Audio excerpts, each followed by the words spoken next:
మొదటి అధ్యాయము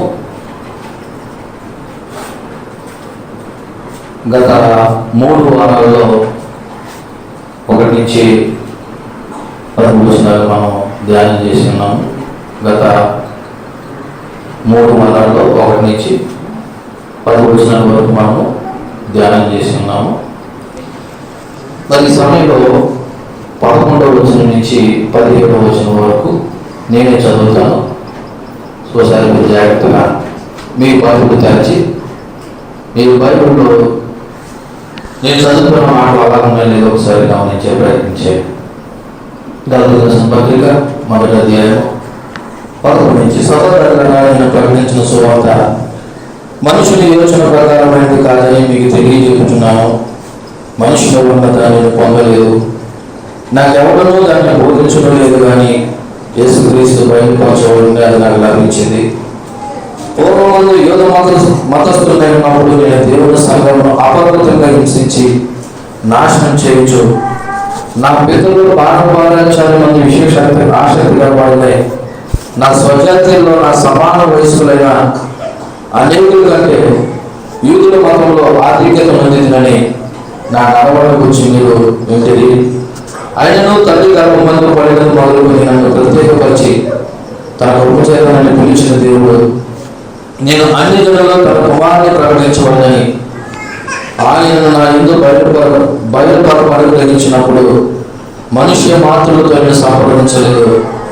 నాకంటే ముందుగా అపోస్తులైన వాళ్ళకు యెరూషలేముకైనా వెళ్ళలేదు, కానీ వెంటనే అరేబియా దేశంలోకి వెళ్ళి పిమ్మట దమస్కు పట్టణమునకు తిరిగి వచ్చింది. ప్రార్థన. పరిశుద్ధుడా, తండ్రి, మీ ఘనమైన నామాన్ని పొందనాలు. మీరు మమ్మల్ని ప్రేమిస్తున్నందుకు, మమ్మల్ని రక్షించాలనేటువంటి ఆశ కలిగి ఉన్నందుకు, ఇది ఎప్పటికీ కూడా మా పట్ల శ్రద్ధ కలిగినందుకు వందనాలు చెల్లిస్తున్నా. మీరు మా కొరకు మరణించారు. మీరు మరణించడమే కాదు, మాకు రక్షణ విమోచన కూడా కలిగజేశారు. ఆ రక్షణ విమోచన లేని వారిని, కలిగి ఉన్నవారు దాన్ని కాపాడుకోవడానికి మీకు చూపించమని ఇప్పుడు మీ వాక్యంని ధ్యానం చేసుకుండగా మమ్మల్ని బలపరిచి మీ సర్వసత్యంలోకి ఇంకా నడిపించమని యేసుక్రీస్తునామములో ప్రార్థన అడిగి వేడుకొంచున్నాం తండ్రి, ఆమేన్. మంచిది సంగమా, ఒకసారి నేను మళ్ళా గుర్తు చేస్తున్నాను ఇంతవరకు ఏం జరిగిందనే విషయాన్ని గుర్తు చేస్తూ, పౌలు భక్తులు ఎందుకు ఈ పత్రిక గలతీ సంఘానికి రాయవలసి వచ్చిందనే విషయంలో 3 విషయాలు మళ్ళీ ఒకసారి గుర్తు చేస్తూ ఉన్నాను. పౌలు ప్రకటించిన బోధ సరైనది కాదని కొందరు గలతీలో యూదా మత నాయకులు తప్పుగానే ప్రకటిస్తున్నారు. ఎవరు ప్రకటిస్తున్నారు? పౌలు ప్రకటిస్తున్నటువంటి బోధ సరైనది కాదు అని కొందరు యూదా మత నాయకులు గలతీలో ఉన్నటువంటి సంఘానికి, మీ ముందు చెప్పిన గలతీలో ఒక సంఘం లేదు, 4 సంఘాలు కలిపి గలతీలో అనేటువంటి ఒక సంఘం కింద చెప్పడం జరిగింది. రెండోది ఏంటంటే, రక్షణకు విశ్వాసం మాత్రమే సరిపోదు, క్రియలు కూడా అవసరమని ఒక తప్పు బోధనే బోధిస్తూ ఉన్నారు ఈ యోధా మత నాయకులు లేదా యోధా నబులు. రక్షణకు విశ్వాసం అంటే సరిపోదు, ఇంకేం కావాలి? క్రియలు కూడా కావాలి. అంటే క్రియలు అవసరం లేదని కాదు, ఇక్కడ వీళ్ళ మాట్లాడే క్రియ ఏంటో తెలుసా? మన క్రియ వల్ల మనం రక్షింపబడతాము అనేది వీళ్ళ ఉద్దేశం. అంటే మంచి పనులు చేస్తానో లేకపోతే పుణ్యకార్యాలు చేస్తానో మాకేమొస్తుంది, రక్షణ వస్తుంది అనేటువంటి కోణంలో తప్పుగా పట్టిస్తున్నటువంటి పద్ధతి కనబడుతుంది. మూడోది, పౌరులు నిజమైన అపోస్తులు కాదు, అతను మనుషులను సంతోషపెట్టడానికి లేదా గొప్పవాడు అనిపించుకోవడానికి ఇదంతా చేస్తున్నాడని ఆయన మీద ఉన్నటువంటి ఆరోపణలు 3 మళ్ళా గుర్తు చేస్తున్నాను. పౌరులు ప్రకటిస్తున్న బోధ సరైనది కాదని. రెండోది, రక్షణకు విశ్వాసం మాత్రమే కాదు, క్రియలు కూడా అవసరమని. మూడోది, పౌలు నిజమైన అపోస్తులు కాదు, అతను మనుషులను సంతోషపెట్టడానికి లేదా గొప్పవాడు అనిపించుకోవడానికి ఇదంతా చేస్తున్నాడు అనేది పౌలు మీద ఉన్నటువంటి నేరారోపణ. దానికి కూడా పౌలు గట్టిగానే సమాధానం ఇస్తూ వచ్చాడు. కొందరు యూదా మతంతో ఈ తప్పు బోధన చేస్తున్నారనే సంఘాన్ని హెచ్చరించడానికి, అలాగే రెండోది యూదా మతాచారాలు అన్ని జనుల మీద వృద్ధి ప్రయత్నం చేస్తూ వస్తున్నారు. అలాగే మూడవది, విశ్వాసంతో పాటు సున్నతం కూడా పొందడం రక్షణకు అవసరమని. ఇలాగా ధర్మశాస్త్రాన్ని అవమానపరుస్తున్న వాళ్ళు కూడా ఉంటా ఉన్నారు. ఈ యోధా మతస్థులు శరీర విషయమై హింస పొందుటకు మాత్రమే సున్నతి పొందాలని మిమ్మల్ని కూడా బలవంతం చేస్తూ ఉన్నారని మరి పౌరు భక్తులు గలతీలో ఉన్న సంఘాన్ని హెచ్చరించడానికి ఆయన ఒక 6వ వచనంలో ఒక మాట వాడాడు. ఏమన్నా తెలుసా? క్రీస్తు కృపను బట్టి మిమ్మల్ని పిలిచిన వారిని పిలిచి భిన్నమైన సువార్త మీరు త్వరగా తిరిగిపోవడం చూడగా నాకు ఏం కలిగిందంటే ఆశ్చర్యము. మిమ్మల్ని క్రీస్తును సువార్త మీద, క్రీస్తును పునాది మీద మేము కడితే మీరు ఎంత త్వరగా అబద్ధ కోపం వైపు తిరిగిపోవడం చూసి నాకు ఏం కలిగిందంటే ఆశ్చర్యం కలిగిందనే ప్రయత్నాన్ని వాళ్ళ ముందు పెట్టడం కూడా జరిగింది. అయితే ఇప్పుడు మనం చదివినటువంటి 11వ వచనంలో ఆయన ఈ సువార్త ఏదైతే ఉందో సువార్త నేను ఎలాగ పొందుకున్నాననే విషయాన్ని జ్ఞాపకం చేస్తూ ఉంటాడు. ఏమంటాడంటే, చూడండి, సహోదరులారా, నేను ప్రకటించిన సువార్త మనుషుని యొక్క యోచన ప్రకారమైన కాదని మీకు తెలియజెప్పుచున్నాను. మనుషుల వల్ల నేను దాన్ని పొందలేదు, నాకెవడనూ కూడా దాన్ని ఏం చేయలేదు, ఎవడనూ బోధింపడం లేదు. కానీ యేసుక్రీస్తు బయలుపరచడం వల్లనే అది నాకు లభించింది అనే విషయాన్ని ఆయన జ్ఞాపకం చేస్తున్నాడు. దేవుడికి మహిమ కలుగును గాక. మీకు కొన్ని విషయాలను ఈ సమయంలో గుర్తు చేస్తా ఉన్నాను. నేటి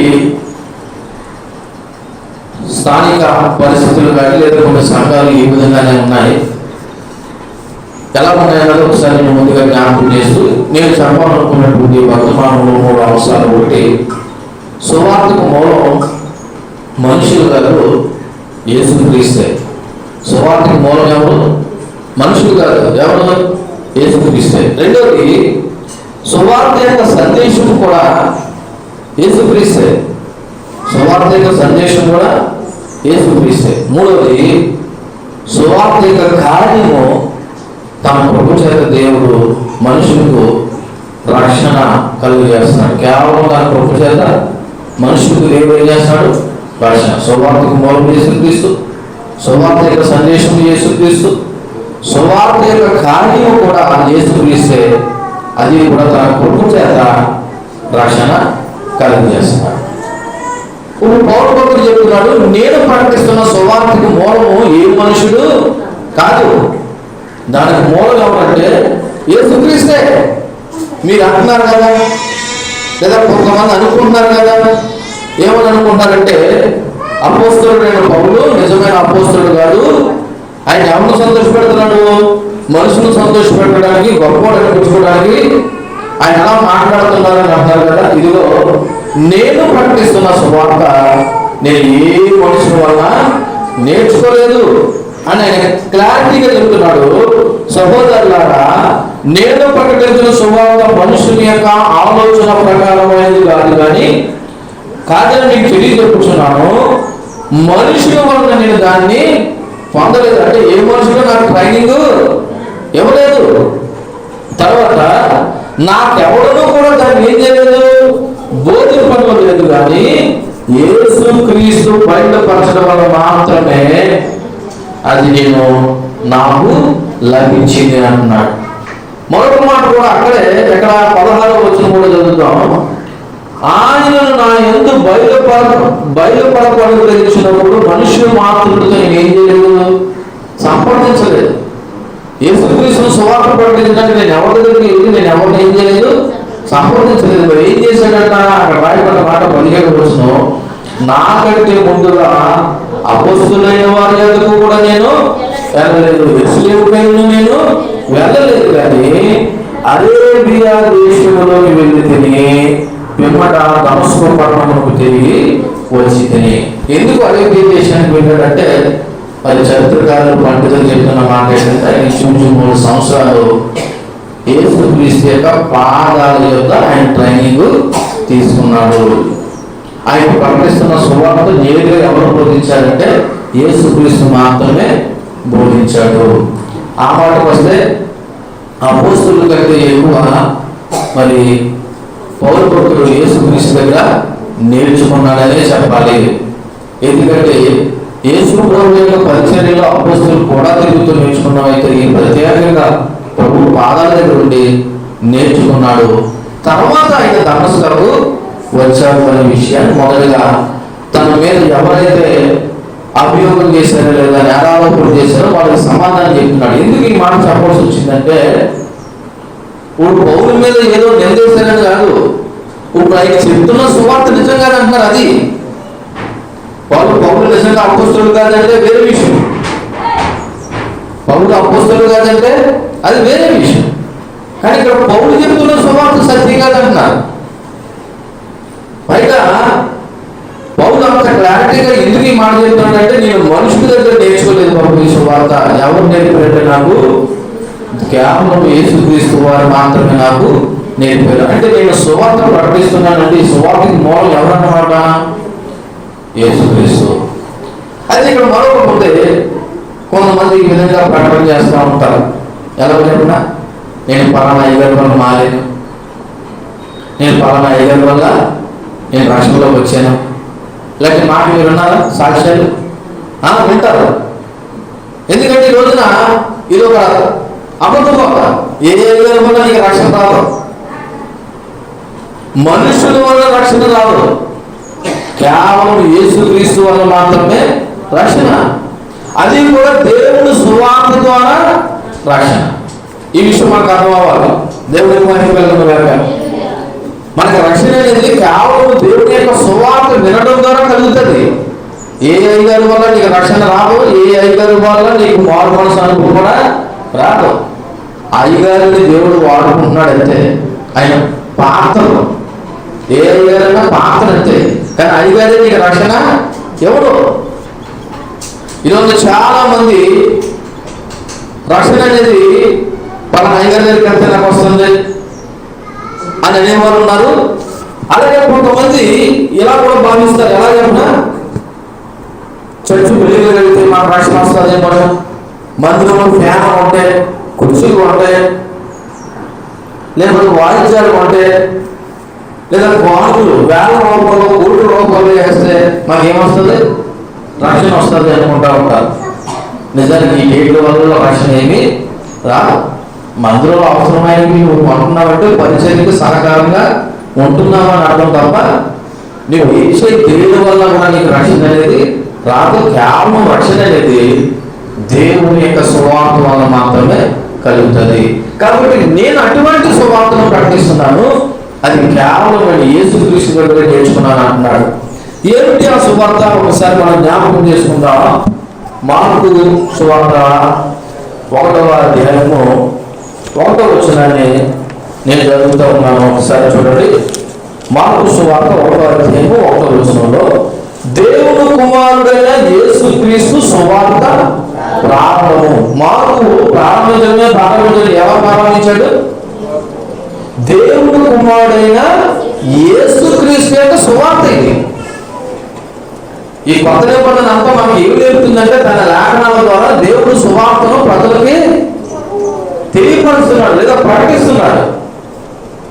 చూడండి, అక్కడ మళ్ళా 15వ వచనం, 1వ అధ్యాయం 15వ వచనం లేదా 14. యోహాను చెరపట్టబడిన తర్వాత యేసు, కాలము సంపూర్ణమైనది, దేవుడు రాజ్యము సమీపించున్నది, మారు మనసు పొంది సువార్తను నమ్ముడని చెప్పుచు దేవుని సువార్తను ప్రకటించుచు గలిలేకు. అంటే ఇప్పుడు యేసుక్రీస్తు ఏం ప్రకటిస్తున్నాడు? సువార్తను ప్రకటిస్తున్నాడు. కానీ ఈ రోజున చాలా మంది బోధకులు ఏం చెప్తున్నారు తెలుసా? ఇలా చూడండి, యేసుక్రీస్తు సువార్త చెప్పకుండా వాళ్ళు చెప్పుకున్నారు. మీరు గమనించారు లేదా? యేసుక్రీస్తు గురించి చెప్పట్లేదు, వాక్యం చదువుతారు. మళ్ళా వాక్యం దగ్గర రావాలంటే ఈ మధ్యలో ఎన్నెన్నో తెలిసి ఇవన్నీ చెప్పుకొని నేను అది చేశాను, నేను ఇది చేశాను అని మనుషులు లేదా సేవకులు కొంతమంది ఎవరి గురించి చెప్పుకుంటున్నారంటే వాళ్ళ భక్తులు చెప్పుకుంటున్నారు. నిజానికి ఏ సేవకుడైనా ఎవరి గురించి చెప్పడా? నీ గురించి ప్రస్తావన ఎందుకు వస్తుంది మధ్యలోనూ? అంటే నువ్వు ప్రకటిస్తున్న దేవుడి మాట, దేవుడు సువార్త కాదు.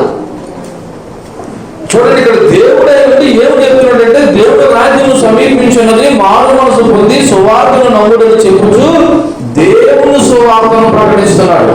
అంటే ఆయన కుమారుడు దేవుడి తండ్రి అయిన దేవుడి గురించి చెప్తూ ఉన్నాడు. ఈరోజు సేవకులమైన మానవులు మేము ఎవరి గురించి చెప్పాలా? కుమారుడైన పడుతున్న యేసుక్రీస్తు గురించి చెప్పాలా. మన గొప్పలు ఏమి చెప్పుకోవాల్సిన పని ఏమి లేదు. దేవుడి గురించి చెప్పేది సువార్త. నీ గురించి చెప్పుకునేది సువార్త కాదు, అది నీ సొంత డబ్బాని చెప్పాలి. అర్థమవుతుందా? తర్వాత చూడండి 16వ వచనం. ఆయన గలిలయ సముద్ర తీరంలో వెళుచుండగా సిమియోను సిమోను సహోదరుడు ఆంద్రేయులు 16వ అధ్యాయము 15వ వచనం. మార్కు సువార్త 16వ అధ్యాయము 15వ వచనం. మరియు మీరు సర్వలోకములకు వెళ్ళి సర్వ సృష్టికి సువార్తను ప్రకటించండి. మీరు సర్వలోకానికి వెళ్ళి సర్వ సృష్టికి ఏం ప్రకటించాలి? సువార్తను ప్రకటించమని చెప్పాడా? అద్భుతాలు చేయమని చెప్పాడా? స్వస్థతలు చేయమని చెప్పాడా? లేదా ప్రవచనాలు ప్రోత్సహించమని చెప్పాడా? ఏం చెప్పమన్నాడు దేవుడు? అమ్మ ఏం చెప్పమన్నాడు? సువార్తను చెప్పమన్నాడు. కానీ ఈరోజు హెడ్డింగ్లు చూస్తుంటే ఎలా ఉంటాయి? సువార్త కూడుకు కాదు, స్వస్థత కూడుకులు, అద్భుతాలు, ఆశ్చర్య కూడుకులు. ఏది ముఖ్యమో అది చెప్పడం లేదు, ఏది ముఖ్యం కాదో అది చెప్పే ప్రయత్నం చేస్తారు. అలాగే సంఘం కూడా ఎలా ఆలోచన చేస్తారో తెలుసా? ఏది ముఖ్యమో అక్కడికి వెళ్ళడం లేదు, ఏది ముఖ్యం కాదో అక్కడికి వెళ్తున్నా. అర్థమవుతుందా? ఏది ముఖ్యమో మనిషికి, ఏది ముఖ్యం? దేవుని యొక్క సువార్త ముఖ్యం. ప్రభు కూడా అది ఆజ్ఞాపించారు తన శిష్యులకి, మీరు సర్వలోకములకు వెళ్ళి దేవుని గురించి సువార్త ప్రకటించండి. నేను ఎందుకు సువార్త సువార్త సువార్త అన్నానంటే, సువార్త మాత్రమే మనుషుల్ని రక్షిస్తుంది, మనుషుల్ని మారుస్తుంది. కాబట్టి సువార్తకు మూలం ఎవరంటే యేసుక్రీస్తు. ఆ సువార్త నేను ఎక్కడ నేర్చుకున్నానంటే దేవుని యొక్క పాదాల దగ్గర నేర్చుకున్నానని పౌరు భక్తులు తన అనుభూతులను మాట్లాడుతున్న మాటను ఈ రోజు సంఘమైన నువ్వు నేను గ్రహించవలసిన విషయం మొదటిది ఏంటంటే, నిన్ను నన్ను మార్చేది కేవలం దేవుని యొక్క సువార్త తప్ప ఏ అయ్యగారు కాదు, ఏ అమ్మగారు కాదు, ఆటలు చేసే ఏ పుణ్య కార్యాలు కూడా కాదు కాదు కాదు. నువ్వు దేవుని సువార్తను వింటేనే, దేవుని సువార్తకు లోపడితేనే నీ బ్రతుకైనా నా బ్రతుకైనా మారతాదనే విషయం జ్ఞాపకం చేసుకోవాలి. అపోస్తలుల కార్యాలు 8వ అధ్యాయం 4వ వచనం చూడండి. అది యేసు ప్రభువు ప్రకటించిన సువార్త అయితే ఇప్పుడు అపోస్తలులు కూడా ఏం చెప్తున్నారో ఒకసారి చూద్దాము. అపోస్తలుల కార్యాలు 8వ అధ్యాయం 4వ వచనంలో, కాబట్టి చెదిరిపోయిన వాడు సువార్త వాక్యమును ప్రకటించుచు, ఏ చెదిరిపోయిన వాడు? 1వ వచనం 8వ అధ్యాయం 1వ వచనం. ఆ కాలంలో యెరూషలేములో సంఘానికి ఏం కలిగిందంట? గొప్ప హింస కలిగిందంట. అంటే హింస అంటే చెప్పారు కదా, మణిపూర్ రాష్ట్రంలో ఎలాంటి హింస జరిగిందో అలాగా, అంతకంటే ఎక్కువనే చెప్పాలి. అలాంటి గొప్ప హింస జరిగినప్పుడు వీళ్ళు పారిపోయి కాకపోలేదంట. చెదిరిపోయిన వారు ఏం చేశారంట? ఆ సువార్త వాక్యమును ప్రకటించుచు ఏం చేశారంట? ఈయన కూడా ఏం చెప్పారు? అపోస్తలులు కూడా తర్వాత సువార్తనే చెప్పారు. 12వ వచనం కూడా చదవండి, అదే అధ్యాయము. అయితే పిలుపు దేవుని రాజ్యమును గూర్చి యేసుక్రీస్తు నామమును గూర్చి సువార్త ప్రకటించుచుండగా వారు తండ్రి పురుషులను స్త్రీలను బాప్తిసం. పిలుపు దేని గురించి చెప్పాడట? సువార్త. సువార్త అంటే ఏంటి? దేవుని గురించి చెప్పేది సువార్త, నీ గురించి చెప్పేది సువార్త కాదు. ఒకవేళ సాక్ష్యం చెప్పాలనుకున్నావా, ఆ సాక్ష్యాన్ని బట్టి నువ్వు కృతజ్ఞత కలిగి ఉంటే చాలు. నీ సాక్ష్యమే మన సువార్తగా చెప్పే ప్రయత్నం ఏమి చేయదు. పిలుపు ఏం చెప్పండి? దేవుని రాజ్యము గురించి యేసుక్రీస్తు నామమును గురించి సువార్త ప్రకటించుచుండగా వారందరూ నమ్మి పురుషులు స్త్రీలు బాప్తిసం పొందిరి. ఏం ప్రకటిస్తే పురుషులు స్త్రీలు బాప్తిసం పొందారు? దేవుడు సువార్తను ప్రకటిస్తే. 25వ వచనం కూడా చదవండి.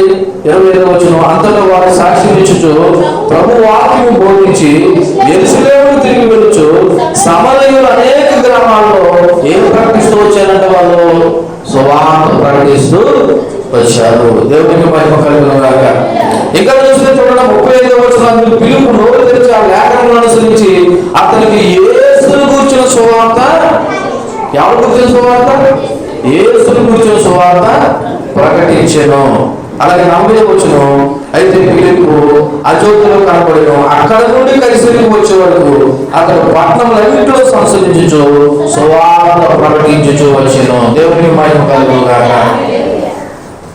మరలా గుర్తు చేస్తున్నా, ఒక మనుషుని మార్చేది కేవలం దేవుని యొక్క సువార్త లేదా దేవునికి వచ్చిన మాటలు. పౌలు భక్తుడు ఎక్కడైనా యేసుక్రీస్తు గురించే మాట్లాడే ప్రయత్నం చేశాడు, దేవుని గురించే చెప్పాడు. అందుకే 10వ వచనంలో గలతీ రాసిన మొదటి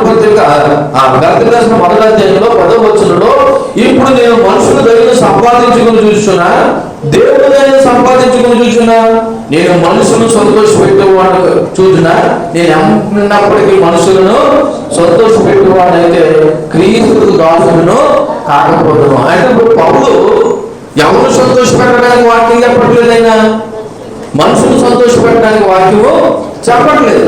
మనుషులు సంతోషపెట్టడం అంటే ఏంటి? మనుషులు సంతోషపెట్టడం అంటే ఏంటి? మీకు అనుకూలంగా వాక్యం చెప్పడం, బైబిల్లో ఏదో చెప్పడం కాదు, మీకు అనుకూలంగా మిమ్మల్ని సంతోషపెట్టడానికి, మభ్య పెట్టడానికి సువార్త చెప్పే ప్రయత్నం చేస్తే అది దేవుడి సువార్త కాదు. అందుకే పౌలు దేవుడు సువార్త విషయంలో అంత సీరియస్గా ఉండడానికి కారణం ఏంటంటే, మనసును సంతోషపెట్టడానికి దేవుడి వారికి ప్రిపేర్ అవసరం లేదండి. 4 మాటలు చెప్పేస్తే 4 జోకులు వేసేసి 4 పెట్టకలు చెప్పేస్తే అయిపోతుంది. కానీ దేవుడు సువార్త చెప్పాలంటే బైబిల్లో ఉన్నది మాత్రమే చెప్పాలి. అయితే ఈ సువార్తను గురించి అందుకే పౌలు ఏమంటాడు తెలుసా, నేను సిగ్గుపడేవాడును కాదు అంటున్నాడు. అప్పుడు చూడండి, రోమపత్రిక 1వ అధ్యాయము 16వ వచనం చదివితే, రోమీయులకు రాసినటువంటి పత్రిక 1వ అధ్యాయము 16వ వచనం చదవండి. సువార్తను గురించి నేను సిగ్గుపడేవాడు కాదు, యాదైనా నమ్ము ప్రతి వానికి, మొదట యూదునికి గ్రీసు దేశస్తులకి కూడా రక్షణ కలుగు చేయుటకు దేవుని శక్తి ఉన్నది. ఇప్పుడు రక్షణ కలగాలంటే ఏం చెప్పాలా? మరి నా పడ చెప్పుకుంటే మీకు రక్షణ ఎలా ఉంటుంది? అదవుతుందా? నా పడ చెప్పుకున్నానంటే ఇప్పుడు నేను ఏం చెప్తున్నాను, నా గొప్పలు ఎదుర్కోవడం వల్ల నేను మీ దృష్టిలో నేను ఇది అవ్వాలనుకుంటున్నాను. కానీ రక్షణ కలగాలంటే ఏం చెప్పమంటున్నాడు ఇక్కడ పౌలు భక్తుడు? మళ్ళీ చదువుతున్నా నేను 16వ వచనం, సువార్తను గురించి నేను సిగ్గుపడేవాడు కాదు, యాదనగా నమ్ము ప్రతి వానికి, అది మొదట యూదులకైనా గ్రీసు దేశస్తులకైనా రక్షణ కలుగు చేతుకు దేవుని శక్తి ఉన్నది. ఏంటి? సువార్త. నీ గొప్పతనం కాదు, నీ సొంత గొప్పలు కాదు. నీకు చేతనైతే ఓపుకుంటే ఏం చెప్పాలా? సువార్త చెప్పు, దేవుడి కార్యాల గురించి చెప్పు, దేవుడు గొప్పతనం గురించి చెప్పు. కొంత తెలివిగా చెప్పచ్చు, దేవుడు నా జీవితంలో చేసిన కార్యాలను అనొచ్చు.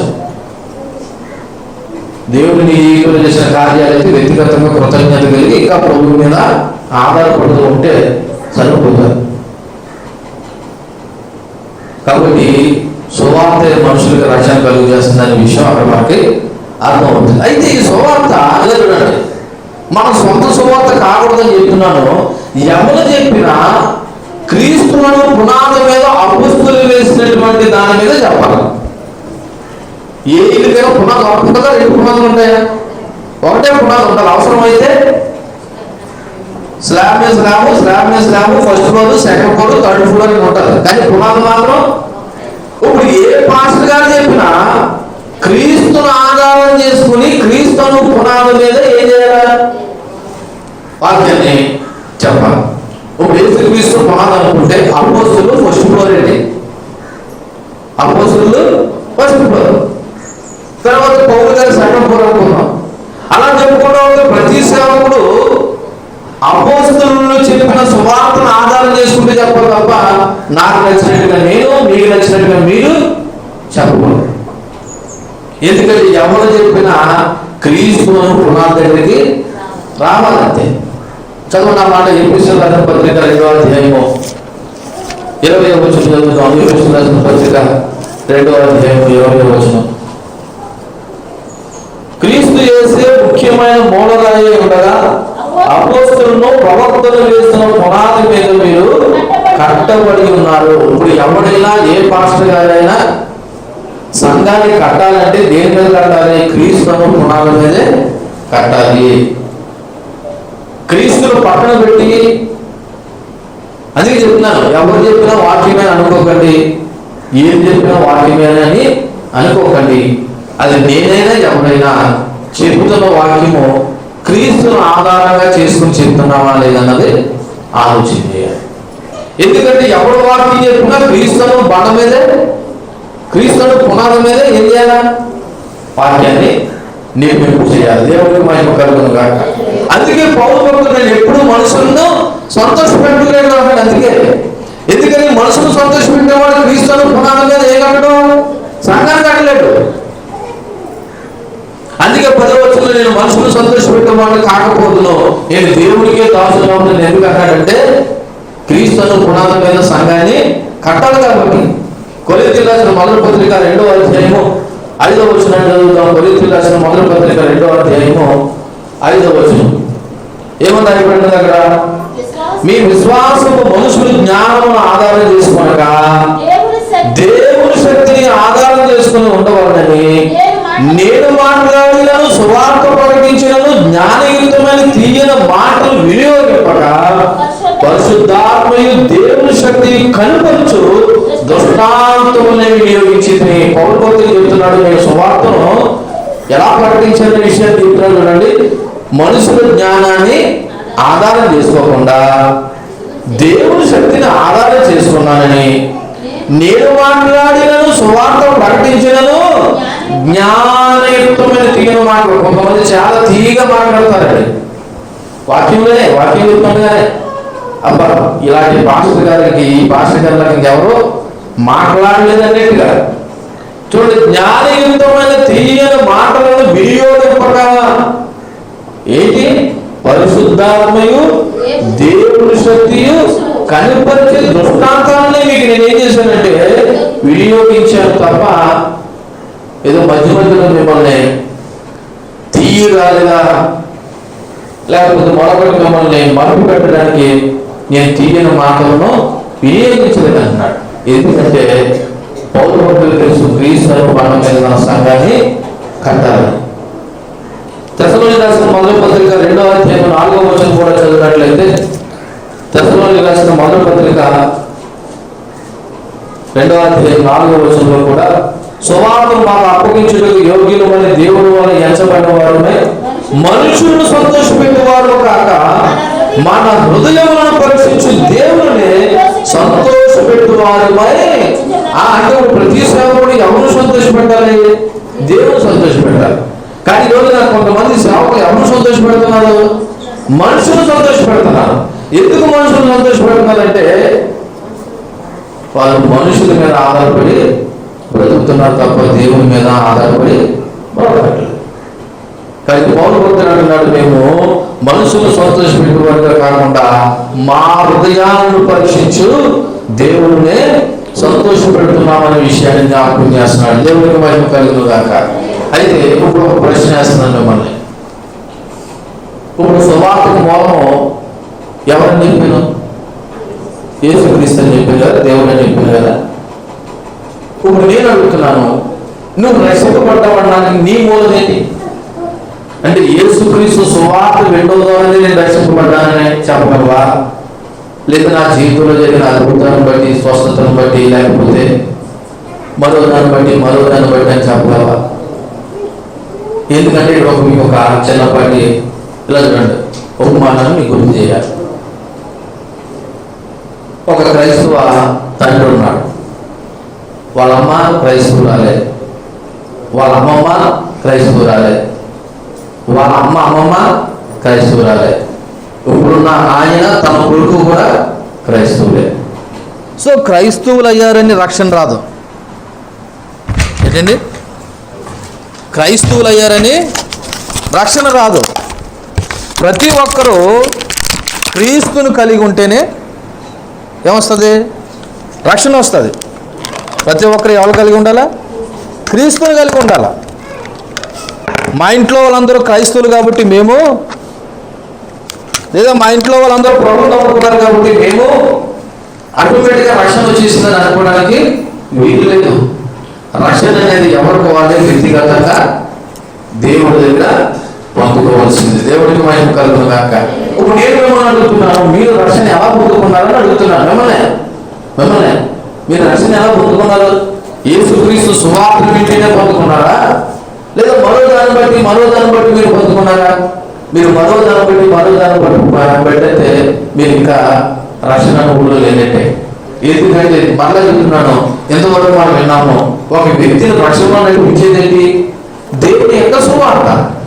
దేవుడు సువార్తతోనే మనం రక్షింపబడాలి.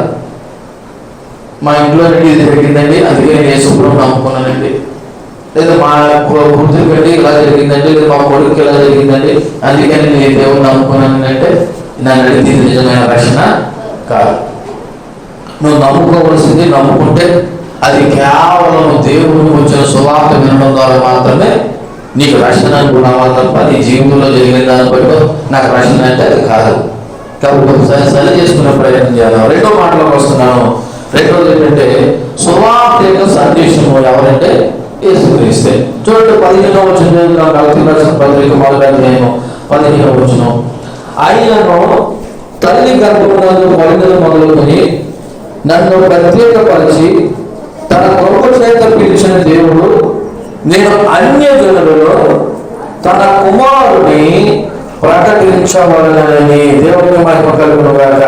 ఇప్పుడు ఎందుకు పౌలు భక్తుని దేవుడు ఎందుకు రక్షించుకున్నాడట? మళ్ళీ అన్యజనులు ఏం ప్రకటించడానికి? సువార్త ప్రకటించడానికి. అందుకే సువార్తకు మూలం యేసుక్రీస్తు, సువార్త యొక్క సందేశం కూడా ఎవరు? యేసుక్రీస్తే. ఎలా చూడండి, ఒకవేళ నువ్వు కానీ నేను కానీ సువార్త ద్వారా రక్షించబడ్డావు అనుకో, ఇప్పుడు రక్షించబడు నువ్వు నేను మళ్ళీ ఏం చెప్పాలి? మళ్ళీ సువార్త చెప్పాలి. అది కూడా ఎవరి సువార్త? యేసుక్రీస్తుకు వచ్చిన సువార్త చెప్పాలి. ఇప్పుడు పౌరభక్తుడు అన్నాడు 15వ వచనంలో, ఆయనను తల్లి గర్భమందు మొదలుకొని నన్ను ప్రత్యేకపరిచి తన కృప చేత నన్ను పిలిచిన దేవుడు, నిన్ను అన్యజనుల్లో తన కుమారులను ప్రకటించాలని. చూడండి, దేవుడు కృప ఎంత విశిష్టమైనదో ఇక్కడ పౌరుడు మనకు తెలియజేస్తున్నాడు. మన గత వారంలో నేను సిరిసిల్ల పట్టణానికి వెళ్ళినాను కదా, అక్కడ దైవజనుడు ఇలాగా అంటా ఉన్నాడు, తన సంఘాన్ని హింసించేవాడని పౌరు గురించి తెలుసుకుంటూ కూడా దేవుడు పౌరుని ఏం చేశాడట? ప్రేమించుకున్నాడట. దేవుడికి మహిమ కలుగును గాక. తన సంఘాన్ని హింసించేవాడైనా, తన సంఘాన్ని పట్టు పెట్టేవాడైనా, అటువంటి వ్యక్తులు కూడా పౌరులు అనబడుతున్న వ్యక్తులు కూడా దేవుడు ఏం చేశాడంటే ప్రేమించాడు. చూడండి, దేవుని యొక్క కృప ఎంత విశిష్టమైనదో.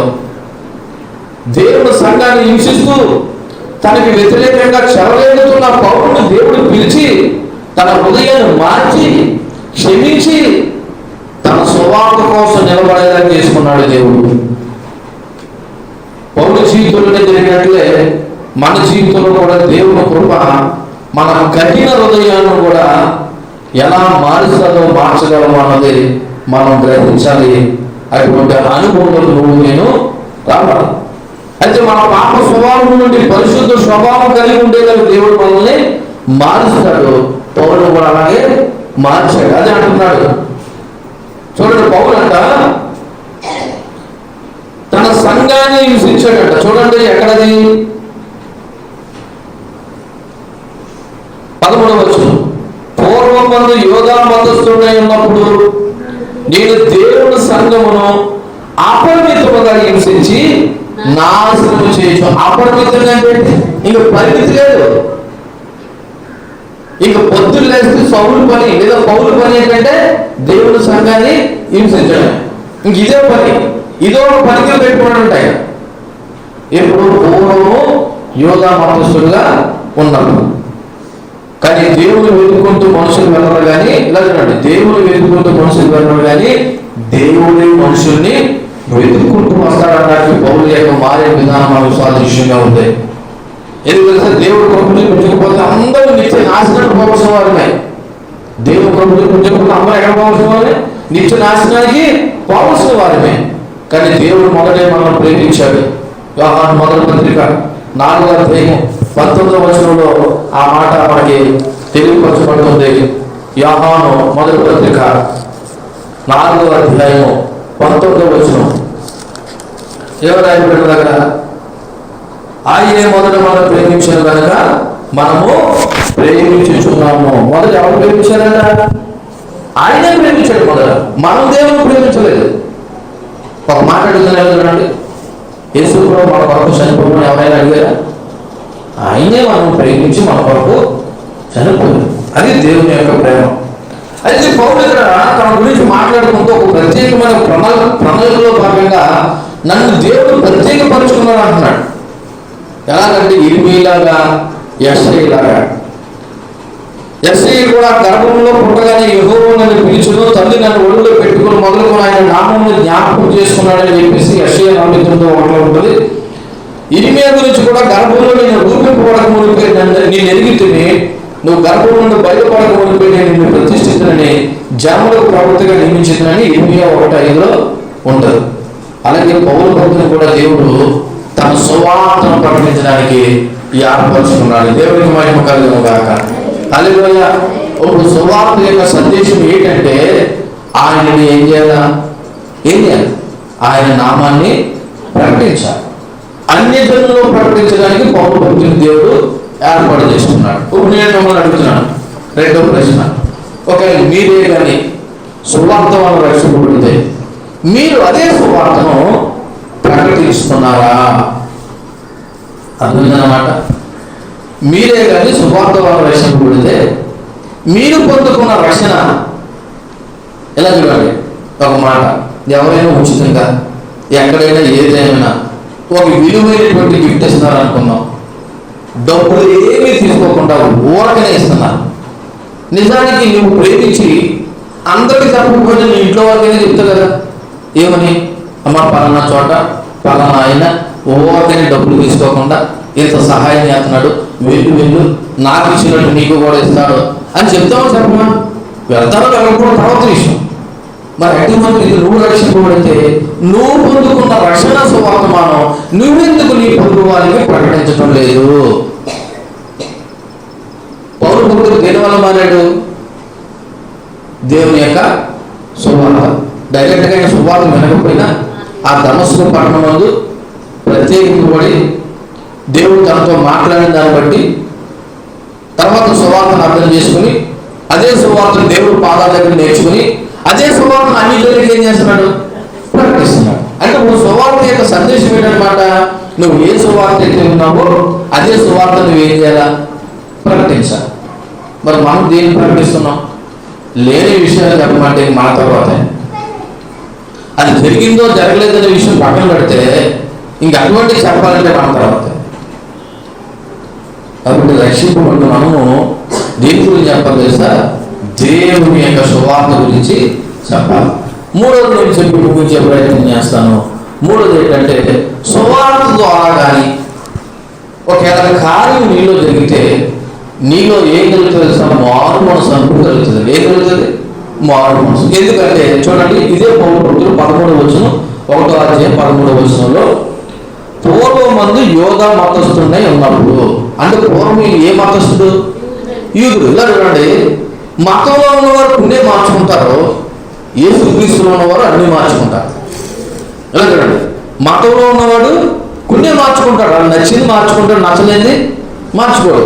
కొంతమంది తాగుడు మానేయాలనుకుంటే మానేస్తారు, తాగాలనుకుంటే.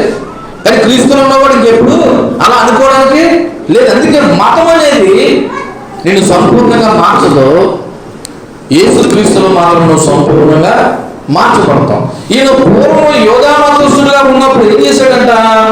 నేను దేవుడు సంఘాన్ని అపరిమితంగా హింసించి నాశనం చేయొచ్చు, నా పితరుల పారంపర్య ఆచార్యం ఉందో, అంటే వాళ్ళ పితరులు ఏదైతే ఆచారం ఉందో దాని యందు విశేష ఆసక్తి గలవాడే నా స్వజాతిలో నా సమాన వయస్కులైన అనేకుల కంటే యూదుల మతంలో ఆధిక్యత నొందుతుందని నా నడవను గురించి మీరు విన్నాడు.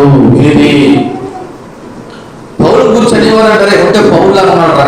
చూడు మతం పట్ల ఎంత శ్రద్ధ కలిగి ఉన్నాడో, భక్తి కలిగి ఉన్నాడో. మీరు ఉన్నారు, ఆయన తోటి మనుషులే మీరు ఉన్నారు, ఆయన చూడండి అని అంత గొప్పగా చెప్పేంతగా ఉండేవాడట ఎవరు? పౌలు. కానీ తన మాటలో ఉన్నంతసేపు అతనికి ఏం కలగలేదంటే రక్షణ లేదు. యేసుక్రీస్తు వస్తేనే ఏం కలిగింది? రక్షణ కలిగింది. అంటే సువార్తిక కార్యం ఏం కలుగుతుంది చేస్తుందంటే నీకు రక్షణ కలుగు చేస్తాను, నీకు మారు మనసును కలుగు చేస్తాను. ఈరోజు చాలా మంది మతంలో ఉండాలనుకుంటున్నారు. ఎక్కడ ఉండాలనుకుంటున్నారు? మతంలో ఉండాలనుకుంటున్నారు. మీరు మతంలో ఉండద్దు, యేసుక్రీస్తు మార్గంలో ఉండాలి. దేవునికి మహిమ కలుగును గాక. ఏ మార్గంలోను? యేసుక్రీస్తు మార్గంలో. ప్రభు మతాన్ని స్థాపించడానికి రాలేదు. ఆయన తన మార్గాన్ని బయలుపరిచి, ఇదిగో నేను నడిచినట్లుగా, నేను జీవించినట్లుగా, నేను బ్రతుకున్నట్లుగా మీరు బ్రతకండి అనే ఒక మార్గాన్ని చూపించినట్లయినా ఈ లోకానికి వచ్చాడు. దేవునికి మహిమ కలుగును గాక. ఈరోజు చాలా మంది క్రైస్తవులు అనబడుతున్న వారు మతంలో ఉందాం అనుకుంటున్నారు. అంటే తెలిసి అలాగే మనం అంటే మా అయ్యగారు ఇలాగే ఉండమని చెప్పారు. ఎవరు చెప్పారంటే ఇలా అయ్యగారు చెప్పారు. కొన్ని డినామినేషన్ పేరు చెప్పకూడదు, కానీ వాళ్ళ దేవుడు కంటే ఆ అయ్యగారిని ఎక్కువగా ఏం చేస్తారు? పూజిస్తూ ఉంటారు. అంటే వీళ్ళందరూ ఎక్కడ ఉన్నారనమాట? మతంలో ఉన్నారు. అయ్యగారు ఎక్కడ చెప్పడం మీకు ప్రారంభంలో అని చెప్పాను. ఏ మనుషుల వల్ల రక్షణ కలగదు. ఎవరి వల్ల కలుగుతుంది రక్షణ? మరి యేసుక్రీస్తు వల్ల రక్షణ కలిగితే నువ్వు యేసుక్రీస్తు ఎప్పుడు ఉంటావు కదా. అంటే నువ్వు ఇంకా ఎక్కడ ఉన్నావు అనమాట? మతంలో ఉన్నావు. మతంలో ఉన్నవాడు పుణ్యం మార్చుకుంటాడని ఎందుకన్నా తెలుసా? అది నచ్చితే మార్చుకుంటే, నచ్చకపోతే అలాగే ఉంటాడు. కానీ యేసుక్రీస్తు మార్గంలో ఉన్నవాడు అన్ని మార్చుకునే ప్రయత్నం చేస్తాడు దేవునికి అనుకూలంగా. దేవునికి మహిమ కలుగును గాక. ఈరోజు చాలా మంది క్రైస్తవ సంఘాలు కూడా మతం ముసుగులో ఉన్నాయి. ఈ సంఘాన్ని స్థాపించిన అయ్యారు ఎలా ఉండమన్నాడు, ఆ సంఘాన్ని స్థాపించిన అయ్యారు అలా ఉండమన్నాడు. కొంతమంది నేను చూస్తూ ఉన్నాను, యేసుక్రీస్తు పేరు చెప్తే అంత సంతోషం కలదు, కానీ ఆ సంఘాన్ని స్థాపించిన అయ్యారి పేరు చెప్తే ముఖాలు వెళ్ళిపోతాయండి. అంటే ఇక్కడ ఉన్నారు, ఏ మార్గంలో ఉన్నారని నాకు అర్థం అవ్వట్లేదు. సంగమా, మనం ఆలోచన చేయండి. ఇక నేను మూడో ప్రశ్న వేస్తున్నాను. ఎందుకు నువ్వు మారు మనసు పడదేవా? ఎందుకని మారు మనసు పడదేవాడు అడుగుతున్నాను తెలుసా? పౌరుడు పూర్వం యోధా మతస్థుడై ఉన్నప్పుడు తనలో ఏ పశ్చాత్తాపం కనబడలేదు. చంపడమే ఒక ప్రాణాధారం అన్నట్టుగా ప్రయత్నం చేశాడు. కానీ తనలో మారు మనసు కలిగింది, పశ్చాత్తాపం చెందాడు. ఇదిగో ఏ సంఘాన్ని అయితే హింసించాడో ఆ సంఘం కొరకు దెబ్బలు తినడానికి రెడీగా ఉన్నాడు. అంటే పౌరుడు ఏం కనపడదు? మారు మనసు అనుభవం కనపడదు. ఒకప్పుడు పౌరు స్థితి వేరు, ఇప్పుడు పౌరు స్థితి వేరు. ఒకప్పుడు పౌరు జీవితం వేరు, ఇప్పుడు పౌరు జీవితం వేరు. ఎందుకంటే ఆయన స్వార్థ వల్ల పట్టబడ్డాడు, స్వార్థం ప్రకటిస్తున్నాడు. తనలో ఒక రకమైన మారు మనసు కలిగింది. ఏ సంఘం అయితే తను హింసించాడో అదే సంఘం కొరకు నాకు తెలిసి యేసుక్రీస్తు కంటే ఎక్కువ దెబ్బలు తిన్నాడు. బహుశా యేసుక్రీస్తుకి పౌరుకున్నటువంటి తేడా నేను అనుకుంటున్నాను. యేసు ప్రభు శైలు మరణం పొందాడు, ఈయనైతే చాలా. అలాగని చెప్పేసి యేసు ప్రభు పడ్డ శ్రమ నేను తప్పు చేయలేదు, కానీ అనేక పర్యాయములనే మాట మాట్లాడుతూ ఉంటాడు పౌరు కొరకు. ఎవరి కొరకు తెలుసా? క్రీస్తు సంఘం కొరకు, లేదా దేవుడి కొరకు. దేవుడు నామానికి బయటపడను కాక.